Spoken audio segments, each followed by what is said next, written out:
नमस्कार, video bulletin में आप सभी का स्वागत है। पेश है आज के मुख्य समाचार। चुनाव के इतिहास में पहली बार वरिष्ठ और दिव्यांग मतदाताओं को घर बैठे मतदान की सुविधा जिला चुनाव विभाग ने उपलब्ध कर दी है। इसके तहत कुल 1174 वरिष्ठ व दिव्यांग मतदाताओं ने चुनाव विभाग के पास आवेदन कर अपना पंजीयन किया है। इसके मुताबिक आज से 3 दिवसीय यह मतदान प्रक्रिया शुरू हो गई है। सुबह 8 से अपराह्न 4 बजे तक चुनावी दल संबंधित मतदाताओं के घर जाकर मतदान ले रहा है। उम्मीदवारों के प्रतिनिधि के सामने यह चुनाव प्रक्रिया चुनाव अधिकारी व कर्मचारियों द्वारा की जा रही है। सुदृढ़ लोकतंत्र के लिए प्रत्येक मतदाता का वोट महत्वपूर्ण है। कोई भी मतदाता मतदान से वंचित न रहने के मकसद से केंद्रीय चुनाव आयोग ने इस वर्ष पहली बार 85 वर्ष से अधिक आयु के मतदाता और दिव्यांग मतदाताओं के लिए घर बैठे मतदान की सुविधा उपलब्ध कर दी है। इसके तहत अमरावती संसदीय क्षेत्र के वरिष्ठ और दिव्यांग मतदाताओं को गत 28 मार्च को अधिसूचना जारी कर स्थानीय चुनाव विभाग ने 1 अप्रैल तक आवेदन करने और 12 ड फॉर्म भरकर देने कहा था। इसके मुताबिक कुल 2986 मतदाताओं को 12 ड फॉर्म वितरित किए गए थे। इसमें से 1174 मतदाताओं ने पंजीयन किया। इन सभी मतदाताओं का आज से विधानसभा निहाय 85 अधिकारी और कर्मचारियों का दल घर पहुंचकर मतदान ले रहा है। मतदान केंद्र की तरह इस चुनाव दल के पास मतदान बूथ है। घर पहुंचकर संबंधित मतदाता को उसी बूथ में मतपत्रिका देकर उम्मीदवारों के प्रतिनिधि के सामने मतदान करवा रहे हैं। समाचार लिखे जाने तक मतदान जारी था। चुनाव विभाग द्वारा बताया गया कि 85 वर्ष से अधिक आयु के पंजीकृत किए गए वरिष्ठ मतदाताओं की संख्या 973 है, जबकि दिव्यांग मतदाताओं की संख्या 194 और 7 आवश्यक मतदाताओं की संख्या है। ऐसे कुल 1174 मतदाताओं ने घर बैठे मतदान के लिए आवश्यक फॉर्म 12 ड प्रशासन को आवश्यक प्रक्रिया पूरी कर दिया है। इन सभी मतदाताओं से मतदान की प्रक्रिया पूरी करने के लिए विधानसभा निहाय दल तैयार किए गए हैं। इस दल में मतदान अधिकारी, सहायक मतदान अधिकारी तथा सूक्ष्म निरीक्षक पुलिस और वीडियोग्राफर का समावेश है।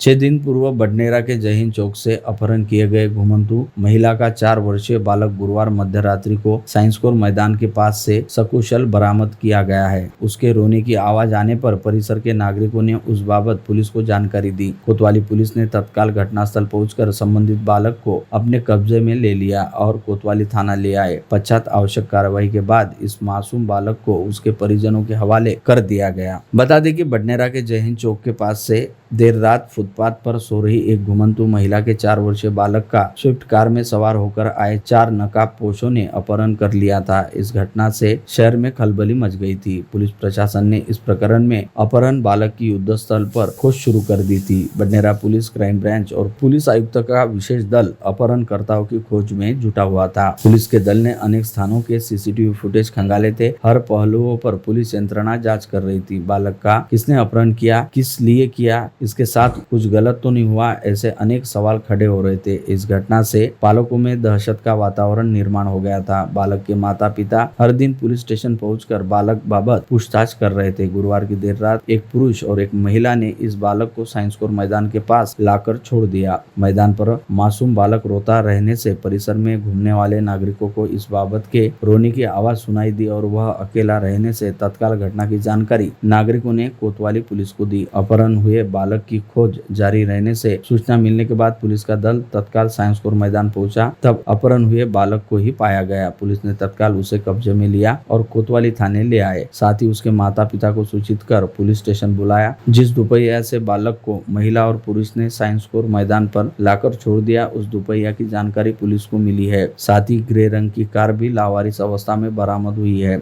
बालक मिलने पर उसके माता पिता और पुलिस ने राहत की सांस ली है। पुलिस ने आरोपियों की सरगर्मी से तलाश शुरू कर दी है। जल्दी अपहरणकर्ता पुलिस शिकंजे में आने की संभावना व्यक्त की जा रही है।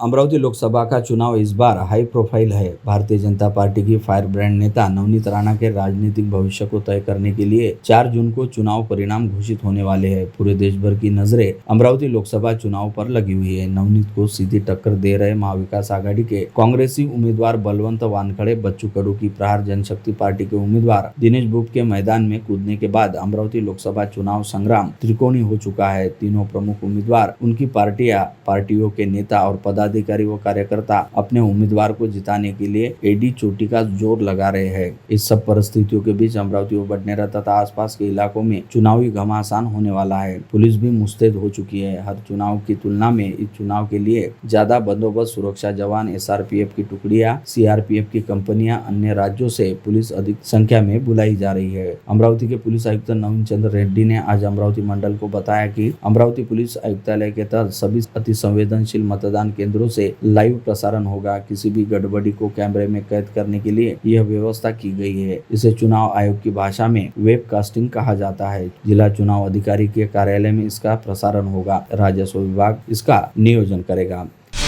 वंचित बहुजन आघाड़ी के नेता प्रकाश आंबेडकर के पुत्र सुजाता आंबेडकर को अस्पताल में भर्ती किया गया है। उन्हें धूप लगने से अस्पताल में भर्ती किया गया है, लेकिन उनकी हालत स्थिर है। उन्होंने अस्पताल से कार्यकर्ताओं को संदेश भेजते हुए कहा कि उनकी तबीयत अच्छी है, किसी को चिंता करने की कोई बात नहीं है। वे डॉक्टर बाबा साहब आम्बेडकर जयंती के दिन प्रचार में शामिल होंगे। साथ ही प्रचार में किसी भी तरह की रुकावट न आने देने का आह्वान भी उन्होंने किया है। विदर्भ की राजधानी सहित संपूर्ण विदर्भ में बेमौसम बारिश ने कहर कर दिया है। आंधी तूफान और ओलावृष्टि सहित बेमौसम बारिश के कारण यवतमाल, अकोला, अमरावती, बुल्ढाना जिले में 50,000 हेक्टेयर क्षेत्र की फसलों को नुकसान हुआ है। आज गाज गिरने से एक महिला की मृत्यु हुई है। मौसम विभाग ने और 2 दिन बारिश होने की संभावना जताई रहने से किसानों को भारी संकट का सामना करना पड़ सकता है। विगत 2 दिनों से चांदूर बाजार तहसील में विविध स्थानों में हुई बेमौसम बारिश, ओलावृष्टि और बिजली की कड़कड़ाहट से फसलों, मकानों और संतरा बगीचों का भारी नुकसान हुआ। नुकसान को देखते हुए जिलाधिकारी सौरभ कटियार ने गुरुवार की सुबह 10:30 बजे तहसील के विविध स्थानों पर भेंट दी, जिसमें सर्वप्रथम चिरसगांव बंड में तूफानी बारिश के कारण कई मकानों की छतें उड़ने से संकट में लोगों से भेंट की। यहाँ के लोगों की समस्या सुनी और उन्हें सांत्वना देकर जल्द से जल्द सरकारी मदद देने का आश्वासन दिया। इस तरह जमापुर, थुगाव, पिंपरी, इस्मापुर में हुए नुकसान का निरीक्षण किया। राज्य में पिछले सप्ताह से शुरू हुई बेमौसम बारिश अभी जारी है। आंधी तूफान के साथ ओलावृष्टि के कारण राज्य में भारी नुकसान हुआ रहते मौसम विभाग ने इस बेमौसम बारिश का संकट 15 अप्रैल तक कायम रहने की संभावना व्यक्त की है। शुक्रवार 12 अप्रैल को पूर्व विदर्भ में तेज हवाओं के साथ बारिश और ओलावृष्टि की चेतावनी दी है। साथ ही मराठवाड़ा और मध्य प्रदेश, महाराष्ट्र में बारिश होने की संभावना जताई गई है। मध्य रेलवे प्रशासन ने नागपुर, पुणे, नागपुर सुपरफास्ट ग्रीष्मकालीन स्पेशल ट्रेन को अब सप्ताह में 2 के बजाय 3 दिन चलाने का निर्णय लिया है। इस ट्रेन को सप्ताह में 2 दिन चलाने का निर्णय मध्य रेलवे प्रशासन ने 10 अप्रैल को घोषित किया था। 24 घंटे से भी कम समय के बाद मध्य रेलवे ने इस फैसले को पलट दिया और कहा कि यह ट्रेन सप्ताह के 3 दिन चलाई जाएगी। संयुक्त परिवार पद्धति में एक ही घर में माता, पिता, भाई, 4 बहनें, रिश्तेदारों की 12 लड़कियां रहती है। भाई रेमंड में चपरासी, पिता वृद्ध होने के कारण काम नहीं होता, माँ को कमर की तकलीफ, 2 छोटी बहन, एक बड़ी बहन, एक बहन पढ़ रही है। ऐसे परिवार में 10वीं से ही शाला छोड़कर स्वयं ऑटो चलाकर घर घर गैस सिलेंडर पहुंचाने वाली महाजनपुरा निवासी उषा अम्मादास वरगढ़ नामक 25 वर्षीय कन्या का सत्कार किया गया। समाज को समता का पाठ पढ़ाने वाले महात्मा ज्योतिबा फुले की जयंती के उपलक्ष्य में गुरुवार को शहर के विभिन्न मार्ग से भव्य मोटरसाइकिल रैली का आयोजन किया गया। इस अवसर पर जय ज्योति जय क्रांति के झंडे लहराते हुए समाज बंधुओं ने रैली में उत्साह के साथ सहभाग लिया। शहरवासी भी इस रैली का भव्य स्वरूप देखकर समाज बंधुओं के साथ सहभागी हुए। स्थानीय मुदोलकर पेट स्थित विदर्भ क्षेत्रीय माली शिक्षा संस्था के प्रांगण से गुरुवार की शाम 6:15 बजे महात्मा फुले उत्सव समिति, सकल माली समाज, फुले अनुयायी की ओर से विश्व रत्न महात्मा ज्योतिबा फुले की जयंती के उपलक्ष्य में गुरुवार को मोटरसाइकिल रैली निकाली गई। इस रैली में भारतीय जनता पार्टी की प्रत्याशी तथा सांसद नवनीत राणा की विशेष उपस्थिति रही। उन्होंने समाज बंधुओं के साथ न केवल समय बिताया बल्कि उन्हें शुभकामनाएं भी दी। शहर के रामपुर कैंप स्थित संकेत कॉलोनी में श्री राम नवमी और हनुमान जयंती के पर्व पर आगामी 16 से 23 अप्रैल तक श्रीमद् भागवत कथा सप्ताह का आयोजन किया गया। सप्ताह के दौरान वृंदावन धाम निवासी बाल व्यास रामानुज वैष्णवाचार्य अच्युतानंद महाराज अपनी मधुर वाणी से हर दिन श्रीमद् भागवत कथा का प्रवचन करेंगे। बडनेरा में मजीप्रा द्वारा पानी बिल को लेकर बहुत ही गंभीरता से बरती जा रही है। वही दोनों शहरों में पानी बिल का करोड़ों का बकाया ग्राहकों पर बताया जा रहा है, जिसके चलते पानी बिल को वसूलने के लिए दोनों शहरों के लिए मजीप्रा द्वारा 40 वसूली पथक तैनात किए गए हैं। भारतीय दलित पैंथर के संस्थापक अध्यक्ष भाऊसाहेब वहाने ने महाविकास आघाड़ी के उम्मीदवार बलवंत वानखड़े को अपनी संगठना का समर्थन दिया है। इस आशय की जानकारी आज मराठी पत्रकार भवन में आयोजित पत्रकार परिषद में उन्होंने दी। सन्माननीय बळवंत भाऊ वानखळे यांना आम्ही पाठिंबा देण्याकरिता हे पत्रकार परिषदेचं आयोजन केलेलं आहे। गेल्या काही दिवसापासून आम्ही महाराष्ट्र जिल्ह्यातील बऱ्याच गावखेड्यामध्ये आम्ही आमचा प्रचार दरम्यान जेव्हा आम्ही आमचा पॅन्थरचा दौरा केला त्या दरम्यानमध्ये समाजातील वातावरण हे महाविकास आघाडीचे उमेदवार बळवंत भाऊ वानखळेच्या बाजूने असल्यामुळे दलित पॅन्थर संघटनेचा सुद्धा पाठिंबा बळवंत भाऊला आहे। परतवाड़ा के व्यवसायी को शेयर मार्केट की लिंक भेजकर 31,35,000 रुपए से ऑनलाइन ठगने के मामले में ग्रामीण साइबर पुलिस स्टेशन के दल ने छत्तीसगढ़ से 4 जालसाजों को गिरफ्तार कर 20 लाख रुपए बरामद करने में सफलता प्राप्त की है। पकड़े गए आरोपियों के नाम जांजगीर निवासी संजय श्यामलाल टंडन, बरनबेली निवासी सुनील दत्त सरतेज, सिंगरा निवासी अनिल कुमार कटवार और मनोज कुमार श्रीराम चंदा है। फ्रेजरपुरा पुलिस के दल ने वेंकैयापुरा परिसर में गुरुवार 11 अप्रैल को चोरी हुई दोपहिया मामले में बिचुरेकड़ी निवासी अहफाज खान शहबाज खान नामक युवक को गिरफ्तार कर उसके पास से चोरी का वाहन भी जब्त किया। रेत तस्करी की जानकारी पुलिस को देने के संदेह पर पूर्व सरपंच के पति पर जानलेवा हमला करने की घटना बुधवार को दोपहर में तहसील के लोतवाड़ा गांव में बस स्टैंड के पास घटित हुई। इस मामले में भीमराव विठ्ठलराव कुर्राडे गंभीर रूप से घायल हो गए। समृद्धि महामार्ग पर गुरुवार को 2 ट्रकों के बीच हुई भिड़ंत में एक की मौत हो गई जबकि 3 लोग घायल हो गए। यह दुर्घटना नागपुर कॉरिडोर चैनल नंबर 313.2 पर दूसर बीट के पास घटित हुई। चांदौर रेलवे थाना क्षेत्र में आने वाले सावंगा विठोबा ग्राम में बुधवार को एक 25 वर्षीय युवक का शव बरामद हुआ। इस युवक द्वारा फांसी लगाकर खुदकुशी किए जाने का संदेह पुलिस ने व्यक्त किया। मृतक का नाम लालखेड़ निवासी रामेश्वर केवल चौहान है।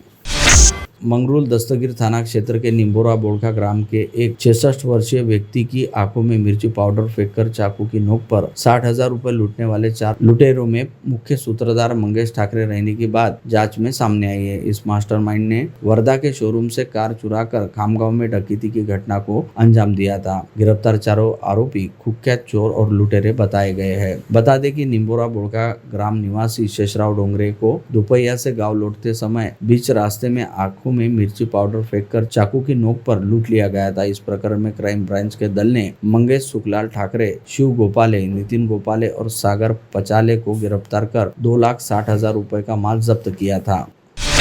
बरूड तहसील के उदापुर ग्राम में एक 48 वर्षीय आदिवासी व्यक्ति की करंट लगने से मृत्यु हो गई। यह घटना मंगलवार 9 अप्रैल को सुबह 8 बजे के दौरान घटित हुई। मृतक का नाम उदिम वरखड़े है।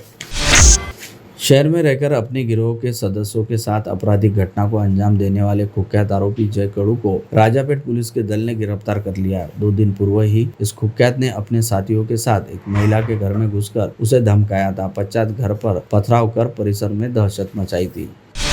चिकलदरा व धारनी तहसील में पिछले कुछ माह से बाघ दिखाई देने लगे हैं। कुछ दिन पहले सेमाडो क्षेत्र में पर्यटकों को कटरीना बाघिन दिखी थी। अब धारनी तहसील के रेंज के कोटा गांव में बाघ ने घर के सामने बंधी गाय का शिकार किया। इससे गांव में दहशत है। सतर्कता के तौर पर वन विभाग ने जगह जगह ट्रैप कैमरे लगाए हैं। धारनी से 25 किलोमीटर दूर स्थित कोटा गाँव में 10 अप्रैल को तड़के बाघ की दहाड़ सुनाई देने से समूचा गाँव दहशत में था।